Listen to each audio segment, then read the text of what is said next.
Hello guys, welcome to my mini vlog. तर आजची recipe अशी झटपट आणि चटपट असणार आहे, ती म्हणजे की मॅगी फ्रँकी.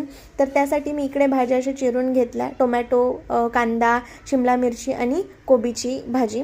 तर इकडे चपात्या शिल्लक होत्या रात्रीच्या, त्या चपात्या पॅनवरती गरम करून घेतल्या. इकडे वाटी घेतली, त्या वाटीमध्ये mayonnaise, green chilli, red chilli sauce, schezwan चटणी, चीज आणि थोडंसं चाट मसाला टाकून मिक्स केलं आणि ते मिक्स बॅटर मी चपातीवरती स्प्रेड केलं. त्यानंतर ना खाली कोबीची भाजी, त्यानंतर टोमॅटो, शिमला मिरची, कांदा आणि त्यानंतर चीज टाकून मी त्यावरती मॅगी जी शिजवलेली होती ती मॅगी टाकली आणि एक छान प्रकारे लेअर दिला. त्यानंतर पुन्हा एकदा टोमॅटो, शिमला मिरची आणि कांदा, कोबी हे टाकून पुन्हा एक लेअर दिला, वरून चाट मसाला दिला, चीज टाकलं आणि एक छान प्रकारे फोल्ड केलं.